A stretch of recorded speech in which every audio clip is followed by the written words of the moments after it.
Hello everyone, जय हिंद, वंदे मातरम। मैं आप लोगों के सामने फिर से लेके उपस्थित हूँ, जो कि ये सुपर 30 सीरीज चल रही है आरआरबी एनटीपीसी की। अगर हम बात करें तो ये हमारा सीरीज हो जाएगा, सेशन नंबर 4 हो जाएगा। और इसके पीछे जो कि हम लोगों ने 3 सेशन कर चुके हैं। आपने अगर अभी तक ये 3 सेशन नहीं देखे हैं तो जाके कृष्णा स्टडी मस्ती पे, वहाँ पे आप जाके 3 सेशन को देख सकते हैं। वहाँ पे प्लेलिस्ट बना दी गई है। और आज हम लोगों को जो सेशन करने जा रहे हैं ये सेशन नंबर 4 होगा आरआरबी एनटीपीसी का, जो कि प्रीवियस ईयर क्वेश्चन थे वो लेके इसमें हम लोग चल रहे थे। तो चलिए बने रहिएगा वीडियो में। और अगर अभी तक आपने चैनल को सब्सक्राइब नहीं किया है तो चैनल को सब्सक्राइब कर लीजिए, बेल आइकन को प्रेस कर लीजिएगा, जिससे कि आपको नई नई अपडेट मिलते रहें। तो चलिए सेशन स्टार्ट करने से पहले एक प्यारा सा कोटेशन। किसी ने क्या खूब लिखा है कि मोहब्बत के दरिया में हम भी डूब कर देख आए, मोहब्बत के दरिया में हम भी डूब कर देख आए, वो लोग ही समझदार निकले जो किनारों से लौट आए। याद रखिएगा, क्योंकि ये छोटी छोटी गलतियां जो होती हैं हमारे जीवन में बहुत ही इसका नुकसान होता है और उसका हमें बहुत भारी कीमत चुकानी पड़ती है। तो छोटी छोटी गलतियां हमें नहीं करना है, हमें बहुत ही अपने आप को संभाल के रखना है। अपना टारगेट, अपना गोल की तरफ हमें हमेशा अग्रसर रहना है। ओके, तो चलिए आज का ये रहा हम लोगों का पहला क्वेश्चन। अपने क्वेश्चन की तरफ हम प्रोसीड करते हैं। चलिए, तो अगर हम बात करते हैं तो ये 75 है और ये क्वेश्चन हम लोगों ने कर लिया था। ओके, तो पिछली वीडियो में आप जाके इसको देख सकते हैं। तो चलिए आज का हम लोगों का जो स्टार्ट करना है वो क्वेश्चन हम लोगों का हो जाएगा 76। अगर 76 की अगर हम बात करते हैं तो बड़ा उम्दा क्वेश्चन है। आप देखिएगा कि भारत में सर्वोच्च न्यायालय की पहली महिला न्यायाधीश कौन थी। जो सुप्रीम कोर्ट में वो कौन सी महिला थी जो प्रथम महिला न्यायाधीश थी। ओके, अगर बात करते हैं आर भानुमति की, या फिर एम फातिमा बीबी, या फिर सुजाता वी मनोहर की, या फिर इंदिरा बनर्जी की। तो अगर हम बात करते हैं आरआरबी एनटीपीसी 29/1/2021 के इवनिंग शिफ्ट का ये क्वेश्चन पूछा गया था। तो सर्वोच्च न्यायालय की पहली जो न्यायाधीश थी, महिला न्यायाधीश कौन है, तो वो है हमारी फातिमा बीबी। ऑप्शन नंबर बी क्या हो जाएगा, तो ऑप्शन नंबर बी हमारा करेक्ट ऑप्शन हो जाएगा इसमें। चलिए अगले क्वेश्चन की तरफ हम प्रोसीड करते हैं। और जाने से पहले कुछ इसमें पॉइंट हैं, उस पॉइंट को भी हम लोग देख लेते हैं। पॉइंट को बड़े ही ध्यान से देखिएगा कि एम फातिमा बीबी भारत में सर्वोच्च न्यायालय की पहली महिला न्यायाधीश हैं। ओके, आगे बोला गया है कि सुजाता वीर मनोहर भारत की सर्वोच्च न्यायालय की दूसरी महिला न्यायाधीश हैं। पहली कौन है, तो फातिमा बीबी हैं, और दूसरी कौन है, तो सुजाता वी मनोहर हैं। ओके, आगे दिया गया है कि रूमा पाल भारत के सर्वोच्च न्यायालय की सबसे लंबे समय तक सेवा देने वाली महिला न्यायाधीश है। अगर आपसे पूछे कि सबसे लंबा समय तक महिला न्यायाधीश जो कि सुप्रीम कोर्ट में अपना सेवा दिया था, तो वो हो जाएगा रूमा पाल। ओके, इस तरीके से आपको एक एक पॉइंट को ध्यान में रखते हुए चलना है, क्योंकि अगर आप थोड़ा सा भी मिस्टेक करेंगे तो क्वेश्चन को गलत करके चले आएंगे। और अगले क्वेश्चन की अगर बात करते हैं, क्वेश्चन नंबर 77, तो इसमें कहा गया है कि दक्षिणी ध्रुव पर पहुंचने वाली पहली महिला भारतीय पुलिस सेवा अधिकारी कौन है। दक्षिणी ध्रुव पर पहुंचने वाली पहली महिला भारतीय पुलिस सेवा अधिकारी कौन है। अपर्णा कुमार हैं, किरण बेदी हैं, रायसीना डायलोंग है, या फिर कविता देसाई हैं। तो हमें बताना है। और अगर हम बात करते हैं तो आरआरबी एनटीपीसी आपको देखने को मिल रहा होगा 1/2/2021 के मॉर्निंग शिफ्ट का ये पेपर है। हमें बताना है कि वो कौन है। तो इसका इज द राइट ऑप्शन की अगर हम बात करते हैं तो इसका इज द राइट ऑप्शन हो जाएगा ए, अपर्णा कुमार। ओके, अपर्णा कुमार हैं जो कि दक्षिणी ध्रुव पर सबसे पहले पहुंचने वाली भारतीय महिला हैं। ओके, जो कि पुलिस सेवा अधिकारी हैं, भारतीय पुलिस सेवा में अधिकारी हैं, मतलब आईपीएस हैं। ओके, अब इनका उस समय तो ये थी, लेकिन इस समय अगर इनकी हम बात करें तो इस समय इस पोस्ट पे जो इस समय है, तो इस समय की अगर हम बात करते हैं तो ये किस पे हैं, तो ये हैं डीआईजी के पोस्ट पे ये अभी फिलहाल में हैं। ओके, चलिए आगे भी इनके बारे में कुछ हम लोग देख लेते हैं और चलते हैं अपने अगले पेज पे। चलिए देखिए, जैसे कि दक्षिणी ध्रुव पर पहुंचने वाली पहली भारतीय महिला पुलिस सेवा अधिकारी उप महानिदेशक, ओके, निदेशक जो कि DIG अपर्णा कुमार हैं, जो उत्तर प्रदेश के कैडेट, मतलब उत्तर प्रदेश कैडेट की ये 2002 बैच की अधिकारी हैं। ओके, आइए, पुलिस सेवा की अधिकारियों और 2 बच्चों की मां हैं, जो कि सबसे वरिष्ठ क्षेत्रीय ITBP अधिकारी हैं। ओके, तो ये सारी चीज़ें भी हमें देखते हुए चलना है। चलिए आइए अगले क्वेश्चन की तरफ हम प्रोसीड करते हैं, और ये रहा हम लोगों का अगला क्वेश्चन। अगला क्वेश्चन देखिएगा। अगले क्वेश्चन की अगर हम बात करते हैं तो अगले क्वेश्चन में कहा गया है कि पहला लोकपाल बिल भारतीय संसद में पेश किया गया था। कब किया गया था? तो किया गया था 1968 को, 1975 को, 1965 को, 1972 को। तो ये कब किया गया था? और ये अगर हम बात करते हैं तो RRB NTPC 1/2/2021 के मॉर्निंग शिफ्ट का ये पेपर है। ओके, इसमेमें देखते हैं कि पहला लोकपाल बिल जो कि भारतीय संसद में कब पेश किया गया था, तो वो हम लोगों का सन हो जाएगा 1968। 1968 में जो है कि हम लोगों का पहला लोक बिल जो है कि पास किया गया था। ऑप्शन नंबर ए क्या हो जाएगा, इसमें करेक्ट हो जाएगा। ओके, चलिए आइए आगे देख लेते हैं कुछ चीज़ें। ओके, आगे अगर हम बात करते हैं तो आगे बड़े ही ध्यान से देखिएगा, क्योंकि पहला जन लोकपाल विधेयक जो है कि 1968 में अधिवक्ता शांति भूषण द्वारा प्रस्तावित किया गया था, और 1969 में चौथी लोकसभा में पारित किया गया था, लेकिन राज्यसभा से पारित नहीं हुआ था। लोकसभा से तो यह बिल पारित हो गई थी, लेकिन राज्यसभा से यह बिल पारित नहीं हो पाई थी। ओके, आगे बोला गया है कि लोकपाल के पहले अध्यक्ष, मैं थोड़ा सा इसको आगे कर लेता हूँ तब आपको अच्छे तरीके से देखने में नजर आएगा। लोकपाल के पहले अध्यक्ष श्री न्यायमूर्ति पिनाकी चंद्र घोष हैं। ये भी हमें याद रखना है, क्योंकि ये भी पहला ही है, तो हमें NTPC में ये क्वेश्चन देखने को मिल सकता है कि पहला लोकसभा जब बिल पारित हुआ था तो उसमें उसके अध्यक्ष कौन थे? तो वो अध्यक्ष थे श्री न्यायमूर्ति पिनाकी चंद्र घोष। जन लोकपाल विधेयक को नागरिक लोकपाल विधेयक भी कहा जाता है। तो इस तरीके से ये सारे पॉइंट हमें याद रखने हैं। ओके, आगे चलते हैं। आगे देखिएगा कि निम्नलिखित में से कौन सा एशिया का पहला स्टॉक एक्सचेंज है। सबसे पहला स्टॉक एक्सचेंज कौन है, हमें बताना है। और हम बात करते हैं संघाई स्टॉक एक्सचेंज, या फिर बी कह रहा है कि नेशनल स्टॉक एक्सचेंज, सी कह रहा है बॉम्बे स्टॉक एक्सचेंज, और डी कह रहा है कि टोक्यो स्टॉक एक्सचेंज। अगर हम बात करते हैं क्वेश्चन का, तो ये क्वेश्चन RRB NTPC 2021-12-1-2 को मॉर्निंग शिफ्ट में ये क्वेश्चन पूछा गया था। तो अगर हम बात करते हैं कि एशिया का, वरन भारत का हम नहीं पूछ रहे हैं, पूरे एशिया में पहला स्टॉक एक्सचेंज कौन है, तो वो है हम लोगों का बॉम्बे स्टॉक एक्सचेंज। कौन है? Bombay stock exchange. Option number C क्या हो जाएगा, करेक्ट ऑप्शन हो जाएगा। संघाई भी नहीं है, टोक्यो भी नहीं है, पहला स्टॉक एक्सचेंज कौन है, तो वो है हम लोगों का बॉम्बे स्टॉक एक्सचेंज। चलिए एक एक पॉइंट को अब हम लोग इसके बारे में देखते हैं।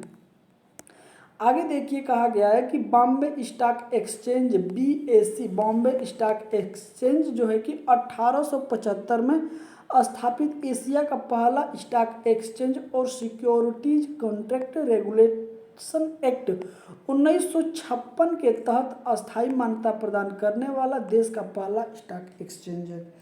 अगर हम बात करते हैं कि कब इसकी स्थापना हुई थी, तो इसका स्थापना हुआ था 1875 ईस्वी में। ओके, और भारत में कब मान्यता मिली थी, तो ये मिला था हम लोगों का, कब मिला था, तो ये मिला था 1956 में, देश आज़ाद होने के बाद। ओके, इस तरीके से हम लोग एक एक पॉइंट को देखते हुए चलेंगे, क्योंकि अगर कोई भी पॉइंट अगर हमसे छूट जाता है तो वो हमारे क्वेश्चन गलत हो जाएगा। अगर हम बात करते हैं अंतरिक्ष की यात्रा करने वाले पहले भारतीय कौन थे, वो कौन व्यक्ति थे जो सबसे पहले अंतरिक्ष की यात्रा किए थे, और वो भारत के। तो अगर हम बात करते हैं option number A Sunita Williamson, या फिर बी कह रहा है कि विक्रम साराभाई, सी कह रहा है कि APJ अब्दुल कलाम, डी कह रहा है कि राकेश शर्मा। ओके, तो थोड़ा सा मैं इसको ऊपर कर लेता हूँ। अब मुझे लगता है कि सही है। मेरा क्वेश्चन क्या था, तो मेरा क्वेश्चन था कि अंतरिक्ष यात्रा करने वाले पहले भारतीय कौन थे। तो पहले भारतीय कौन थे, तो पहले भारतीय थे राकेश शर्मा। राकेश शर्मा जो पहले भारतीय थे जो कि अंतरिक्ष में यात्रा किए थे। ओके, अगर हम बात करते हैं तो आरआरबी एनटीपीसी 1/2/2021 के इवनिंग शिफ्ट में ये क्वेश्चन पूछा गया था, जैसे कि आपको देखने को मिल रहा होगा। आइए आगे अगर हम बात करते हैं तो आगे बड़े ही प्यारे शब्दों में लिखा गया है कि 1984 में राकेश शर्मा अंतरिक्ष में प्रवेश करने वाले पहले भारतीय नागरिक बने। मतलब भारत की वो पहले नागरिक हैं जो 1984 ईस्वी में अंतरिक्ष में प्रवेश किए थे। जब उन्होंने 3 अप्रैल 1984 को कजाक सोवियत सोशलिस्ट रिपब्लिक में बैकुनूर कोस्मोडोम से लॉन्च किए गए सोवियत रॉकेट सोयूज T-11 पर उड़ान भरी थी, जो कि अगर हम बात करें तो वो कजाकिस्तान के क्षेत्र में आता है। और वो पहले किसका क्षेत्र था, तो वो पहले सोवियत यूएसएसआर का वो क्षेत्र था। ओके, जिसको हम लोग रूस कहते हैं। रूस अगर यूएसएसआर कब टूटा, तो ये 1991 में जो है कि रूस टूटा। कितने क्षेत्र में, तो 15 क्षेत्र में। ओके, 15 भागों में रूस का विघटन हुआ, तब से वो रसिया कहलाने लगा। नहीं तो उससे पहले क्या होता था, यूएसएसआर। और यूएसएसआर के ही क्षेत्र हैं कजाकिस्तान। और 1984 में जो राकेश शर्मा इन्होंने अंतरिक्ष में प्रवेश किया था। तो इस वजह से आप एक एक क्वेश्चन को बड़े ही प्यारे से देखते चलिएगा, नहीं तो आपसे क्वेश्चन मिस्टेक हो जाएगा। अगर हम बात करते हैं क्वेश्चन नंबर 81 का कि अंतरिक्ष में जाने वाले प्रथम व्यक्ति कौन थे, तो आरआरबी एनटीपीसी की अगर बात करते हैं तो ये 2 तारीख दूसरा महीना मतलब 2 फरवरी 2021 के इवनिंग शिफ्ट में ये क्वेश्चन पूछा गया था। ऑप्शन नंबर ए कह रहा है कि एलेना सरोवा या फिर वेलेंटीना गोरीचेवा या फिर यूरी गरगारियन या फिर नील आर्मस्ट्रांग। हमें बताना है कि वो कौन है जो सबसे पहले अंतरिक्ष में गए थे। तो ऑप्शन नंबर सी हमारा क्या हो जाएगा, करेक्ट ऑप्शन हो जाएगा इसमें। यूरी गार्गिन जो है कि ये सबसे पहले अंतरिक्ष में प्रवेश किए थे, ये प्रथम व्यक्ति हैं। ओके, चलिए आइए आगे चलते हैं अगले पेज पे। चलिए, जैसे कि कहा गया है कि यूरी गार्गिन ने 1961 में अंतरिक्ष में उड़ान भरने वाली पहले व्यक्ति थे। रूसी अंतरिक्ष यात्री यूरी गरारीन ने अपने वोस्तोक 1 अंतरिक्ष यान में 108 मिनट की कक्षीय यात्रा इन्होंने किया था। तो कितने 108 मिनट तक ये इन्होंने प्रथम बार क्या किया था, अंतरिक्ष में बिताए थे। ओके, आइए आगे चलते हैं।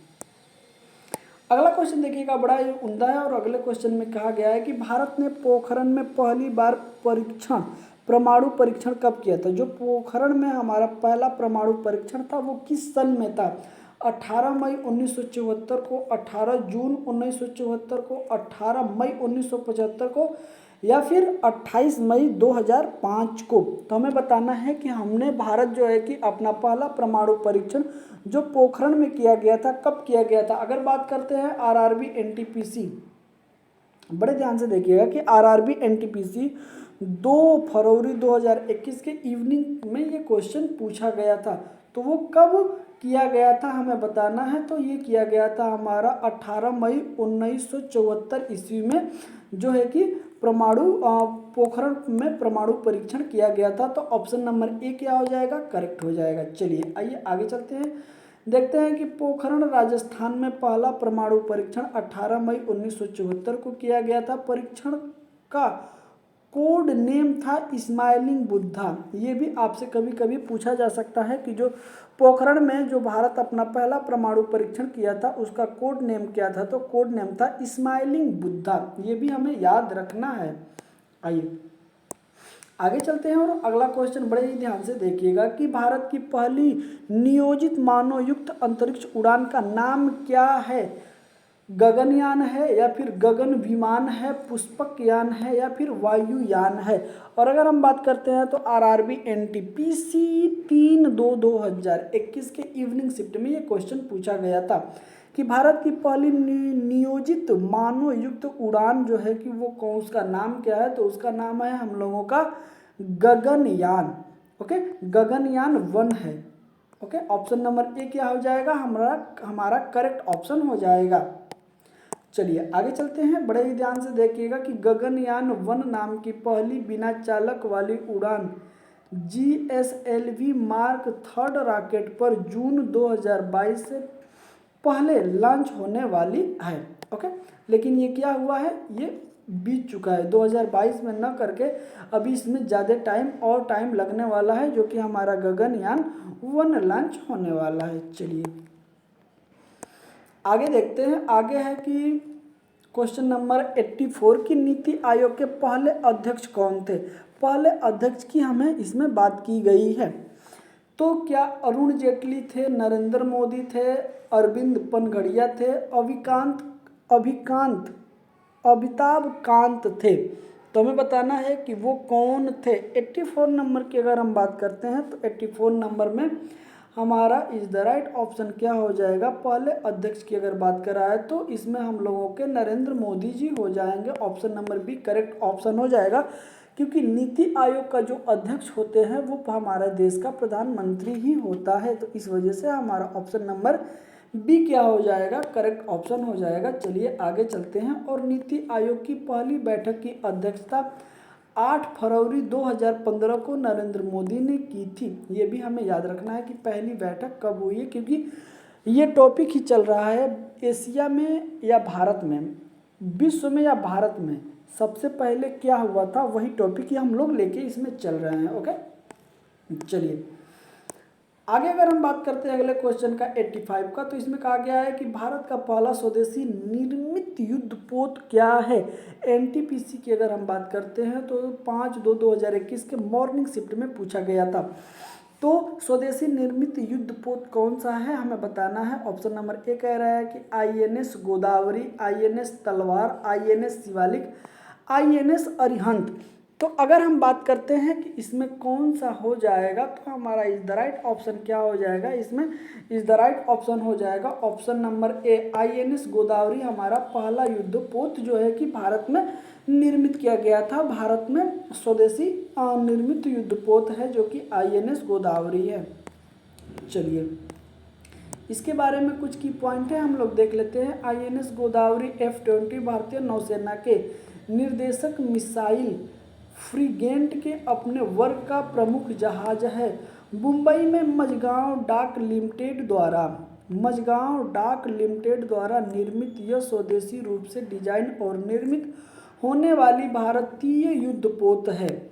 ओके, जिन्हें 10 दिसंबर 1983 को कमीशन दिया गया था और 32 साल के कैरियर के बाद 23 सितंबर 2005 को इसे डिकमीशन कर दिया गया, मतलब उसे सेना में शामिल किया गया था 10 दिसंबर 1983 को, और उसे रिहा किया गया, मतलब उसको सेवा से मुक्त किया गया तो 23 दिसंबर 2015 को। ओके, ये सारी चीज़ें आपको याद रखना है। चलिए अगले क्वेश्चन की अगर बात करते हैं तो अगले क्वेश्चन को बड़े ही ध्यान से देखिएगा कि संयुक्त राष्ट्र संगठन UN के पहले महासचिव कौन है। आरआरबी एनटीपीसी की अगर बात करते हैं 2/8/2021 के इवनिंग शिफ्ट में ये क्वेश्चन पूछा गया था कि यूएनओ के पहले महासचिव कौन है। यू शांत हैं या फिर कर्ट वाल्डहेम है या डैग हैमर स्कॉट है या फिर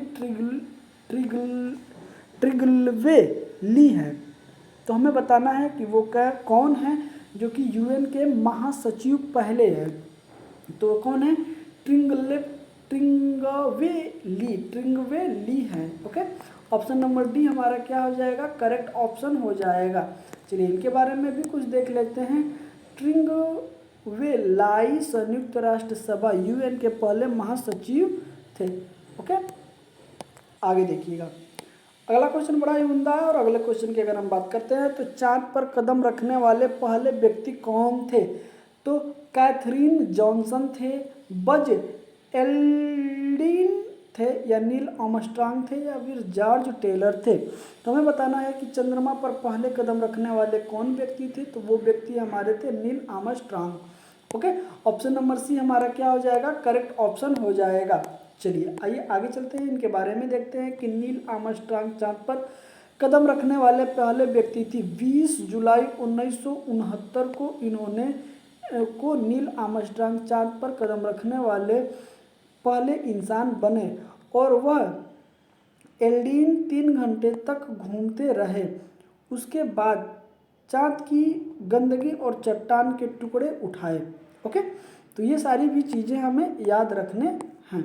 चलिए आइए, अगला क्वेश्चन हम लोगों का बड़ा ही उम्दा है और अगला क्वेश्चन को आप देखिएगा कि दिए गए विकल्पों में से भारत की पहली स्वदेशी निर्मित परमाणु सशस्त्र पनडुब्बी कौन है।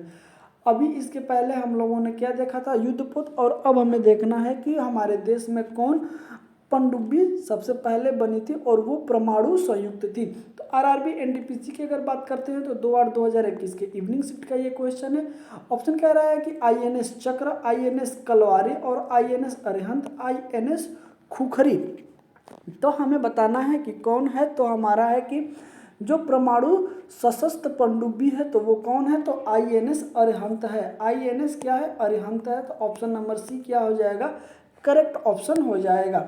चलिए, उम्मीद है कि सारे क्वेश्चन आपको समझ में आ रहे होंगे। और बोला गया है कि आईएनएस अरिहंत भारत की पहली स्वदेशी निर्मित परमाणु सशस्त्र पनडुब्बी है। आईएनएस अरिहंत को 2009 में लॉन्च किया गया था। यह 4K पनडुब्बी से लॉन्च की गई बैलिस्टिक मिसाइल से लैस है, जिसकी रेंज की अगर बात करें तो 3500 मतलब 3500 किलोमीटर की मारक क्षमता है। ओके, तो ये भी हमें क्या करना है, याद रखना है। इसके कुछ छोटे छोटे की पॉइंट दिए गए हैं। की पॉइंट बड़े ही हेल्पफुल होते हैं, तो ताकि हमें बड़े बड़े क्वेश्चन को करने में आसानी होती है। क्वेश्चन नंबर अगर हम बात करते हैं 89 की, तो भारत में पहली यात्री ट्रेन वर्ष 1853 में कहाँ से कहाँ किस किस के बीच चली थी। तो ऑप्शन नंबर ए कह रहा है कि बॉम्बे थाने गोवा, या बॉम्बे थाने, या फिर हमारा कह रहा है कि पुणे थाने।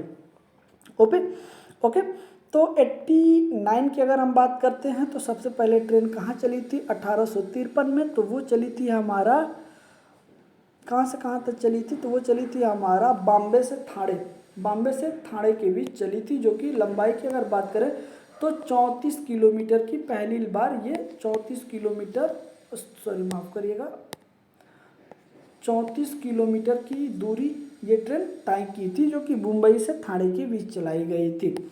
आइए आगे चलते हैं। आगे अगर बात करते हैं तो 16 अप्रैल 1853 को बोरी बंदर बॉम्बे और थाने के बीच 34 किलोमीटर की दूरी पर चलने वाली पहली यात्री ट्रेन लॉर्ड डलहौजी द्वारा समर्पित की गई थी। 14 कैरिज ट्रेन को 3 भाप इंजनों द्वारा चलाया जाता था। साहब सिंध और सुल्तान नाम से ये 3 इंजन उसमें लगाए गए थे। जो 3 भाप के इंजन थे उनका नाम था साहिब सिंध सुल्तान। ओके, ये भी हमें याद रखने हैं। चलिए आइए आगे चलते हैं। क्वेश्चन देखिएगा कि भारत के पहले रेलवे विश्वविद्यालय का नाम क्या है। ओके, अगर हम बात करते हैं आरआरबी एनटीपीसी 11/2/2021 का मॉर्निंग शिफ्ट का ये पेपर है कि भारत का पहला रेलवे विश्वविद्यालय कहाँ है। ऑप्शन नंबर ए कह रहा है कि राष्ट्रीय रेल और परिवहन संस्थान, राष्ट्रीय रेल विश्वविद्यालय, institute of rail management of India, भारतीय रेल और सड़क मार्ग संस्थान। अगर हम बात करते हैं कि इसमें इज द राइट ऑप्शन की अगर हम बात करते हैं कि भारत के पहले रेलवे विश्वविद्यालय का क्या नाम है, तो राष्ट्रीय रेल परिवहन संस्थान इसका नाम है, जो कि ऑप्शन नंबर ए हमारा क्या हो जाएगा, करेक्ट ऑप्शन हो जाएगा। ऑप्शन नंबर ए हमारा करेक्ट ऑप्शन हो जाएगा, राष्ट्रीय रेल और परिवहन संस्थान हो जाएगा। चलिए आगे इसके बारे में कुछ हम लोग और देख लेते हैं। आगे कहा गया है कि राष्ट्रीय रेल और परिवहन संस्थान NRTI भारत का पहला और एकमात्र सिविल सेवा प्रशिक्षण संस्थान है, जो बड़ोदरा गुजरात में स्थित है। भारत में स्थित है। 5 सितंबर 2018 को इसे स्थापित किया गया था। ओके, इस तरीके से भी हम लोगों को एक एक क्वेश्चन देखते हुए चलना है। अगला क्वेश्चन की अगर हम बात करते हैं तो अगला क्वेश्चन कहा गया है कि दुनिया की पहली हस्तलिखित नीडल पुस्तक कौन है। देवदास है, मोती महल है, मधुशाला है, चित्रा है।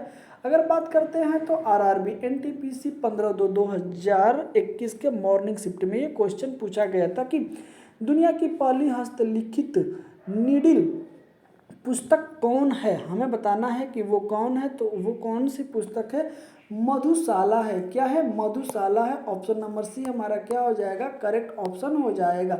चलिए आइए चलते हैं अगले पेज पे। चलिए, दुनिया की पहली हस्तलिखित सुई किताब हरिवंश राय बच्चन द्वारा लिखित मधुशाला है। श्रुतचंद चट्टोपाध्याय द्वारा लिखित देवदास।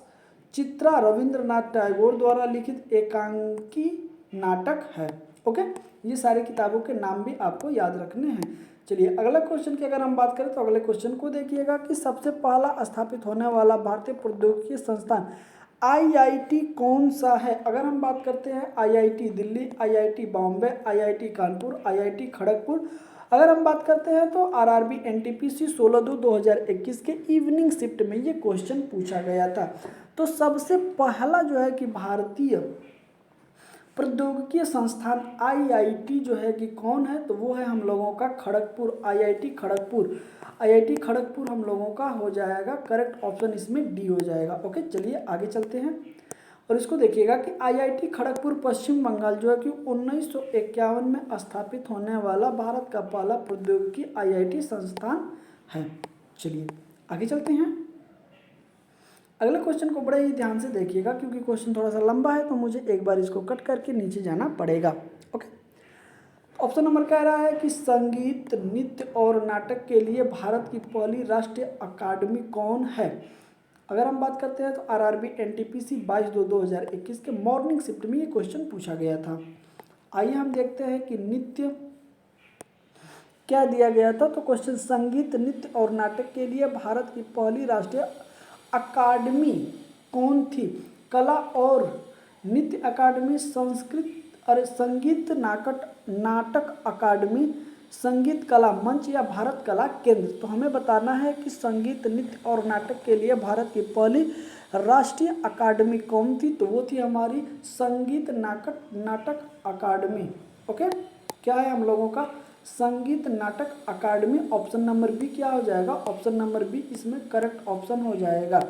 चलिए आइए इसमें कुछ आगे देख लेते हैं और आगे दिया गया है कि संगीत, नृत्य और नाटक के लिए भारत की पहली राष्ट्रीय अकादमिक माफ करिएगा, भारत की पहली राष्ट्रीय अकादमी संगीत नाटक अकादमी थी। स्थापना की अगर बात करते हैं तो 1953 में हुआ था और इसके उपाध्यक्ष अगर बात करते हैं तो अरुणा साई राम थे जो 2021 में थे। ओके, आइए आगे भी अगर हम कुछ बात कर लेते हैं तो आगे है, जैसे कि आपको देखने को मिल रहा होगा कि रविंद्र भवन दिल्ली, जिसमें संगीत नाटक अकादमी, ललित कला नाटक अकादमी और साहित्य अकादमी स्थित है। ओके, आइए क्वेश्चन नंबर अगर हम बात करते हैं, क्वेश्चन नंबर कितना है, तो क्वेश्चन नंबर 94 का, किस देश ने दुनिया के पहले तैरते परमाणु ऊर्जा स्टेशन का अनावरण किया है। तो क्या रूस ने किया है, अमेरिका ने किया है, भारत ने किया है, चीन ने किया है। हमें बताना है कि कौन वो देश पहला है जिसने तैरते परमाणु ऊर्जा स्टेशन का अनावरण किया है, तो वो हो जाएगा हम लोगों का रूस। रसिया ने ये कारनामा करके दिखाया है। और ये क्वेश्चन की अगर बात करते हैं तो आरआरबी एनटीपीसी आपको देखने को मिल जाएगा 22/2/2021 के इवनिंग शिफ्ट में। जिन लोगों ने ये पेपर दिया होगा आप देखिएगा, आपको ये क्वेश्चन आपको देखने को मिल जाएगा।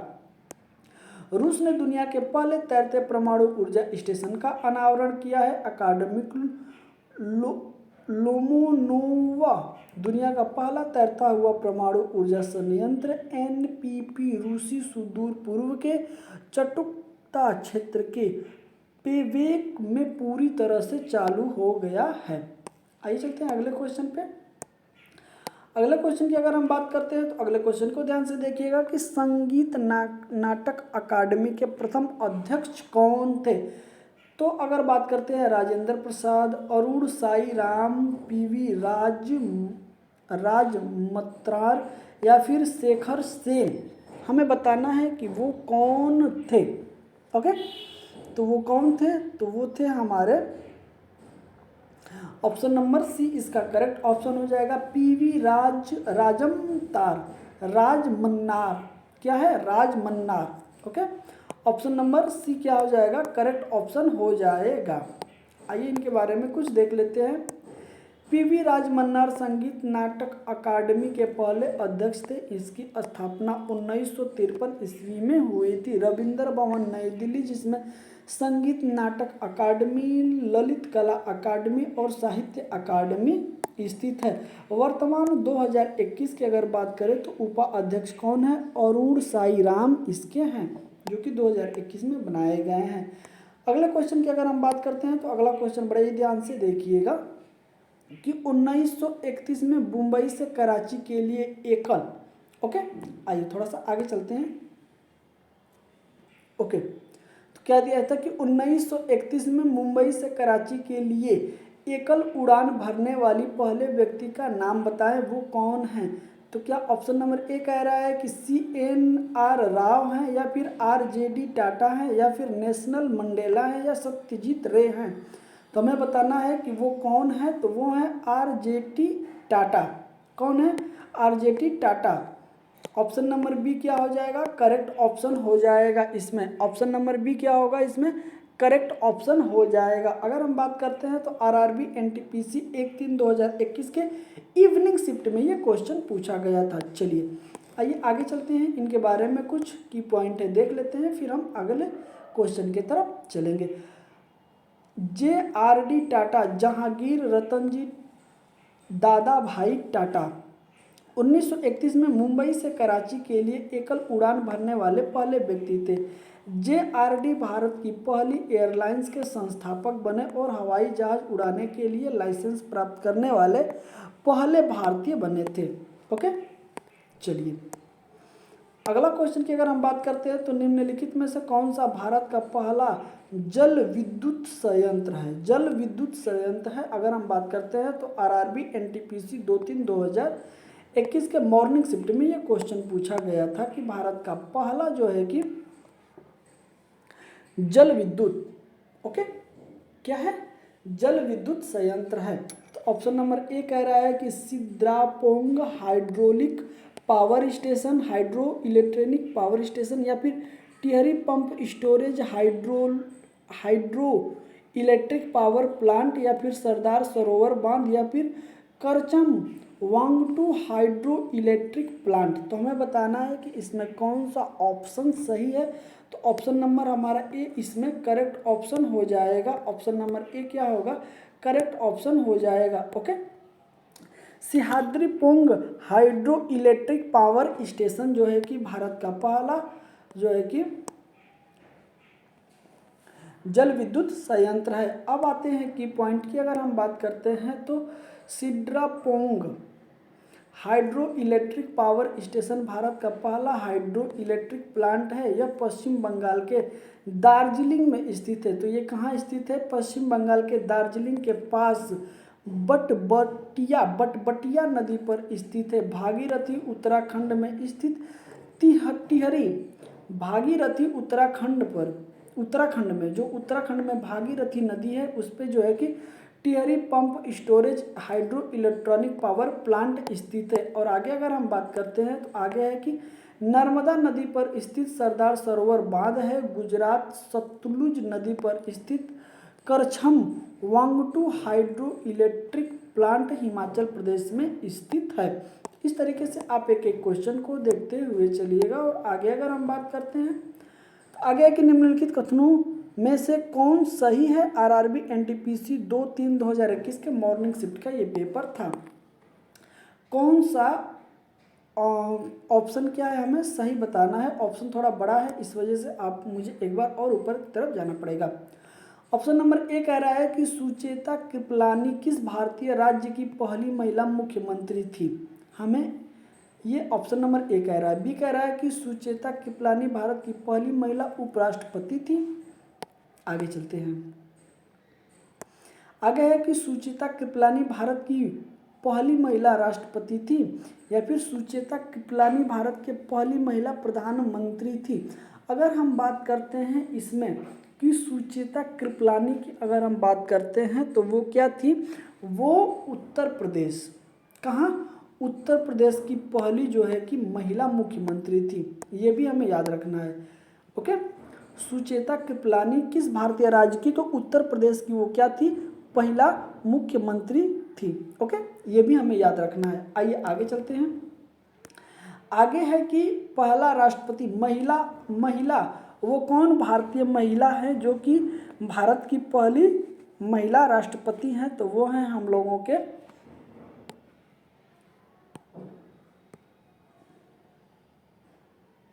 तो वो कौन है हमारे, तो अगर प्रथम राष्ट्रपति की अगर बात की जाए तो वो है प्रतिभा सिंह पाटिल। ओके, ये भी हमें याद रखना है। चलिए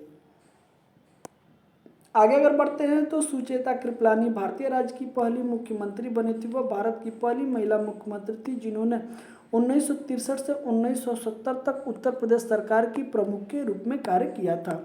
ओके, आइए बात करते हैं 99 की कि स्वतंत्र भारत के प्रथम गवर्नर जनरल कौन थे। RB. Ambedkar, Shri Rajagopalachari, Sardar Patel, Lord Mountbatten. अगर स्वतंत्र भारत के प्रथम गवर्नर जनरल कौन थे तो वो थे हमारे Lord Mountbatten. Okay, option number क्या हो जाएगा, ऑप्शन नंबर हम लोगों का D is the correct option हो जाएगा।